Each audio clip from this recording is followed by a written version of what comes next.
Rajshahi city কর্পোরেশনে বা রাজশাহী এই নির্বাচনে সদর আসনে বিএনপি কোনোদিন নির্বাচনে হারেন। আজকে যদি রাজশাহী নির্বাচন আপনি দেখেছেন, আমিও দেখেছি, আমি সেই বিষয়টা নিয়ে আর কোনো কথা বলতে চাই না যে রাজশাহী নির্বাচনে কি হয়েছে। বিষয়টি সেটা নয়, বিষয়টা হলো আজকে বিএনপির 41তম প্রতিষ্ঠাবার্ষিকী পার করে 41-এর পদার্পণ।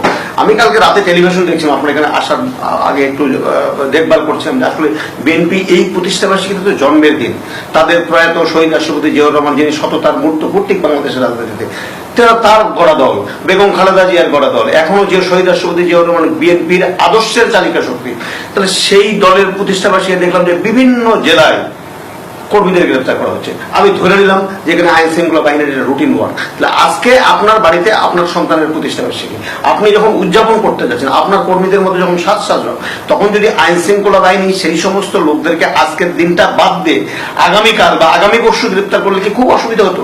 তো মানুষের কিন্তু দৃশ্যমান একটি বিষয় যে আইন শৃঙ্খলা বাহিনী একটু অতিমাত্রায় একটি দলের বিপক্ষে কখনো কখনো অবস্থান নেওয়ার কারণে আজকে কিন্তু বিএনপি কিন্তু হয়তো আওয়ামী লীগ বলে যে বিএনপি সামনে পথ হারা হয়ে গেছে, সরকারি দল বলবে যে আমরা যথার্থ পথে আছি। কিন্তু আমি মনে করি যে আজকে দেখেন ঈদের পরে আজকে 13 দিনে 279 জন লোক মারা গেছে, অ্যাক্সিডেন্টে মারা গেছে।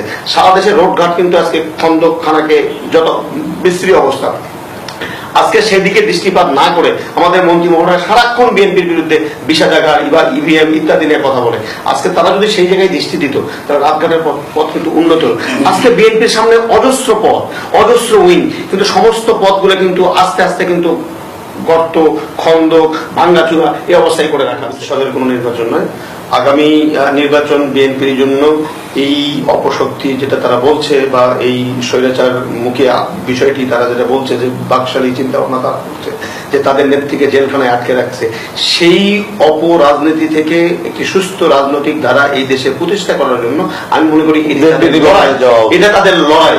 অতএব সেই লড়াইয়ে অহিংসভাবে রাজপথে নামতে হবে।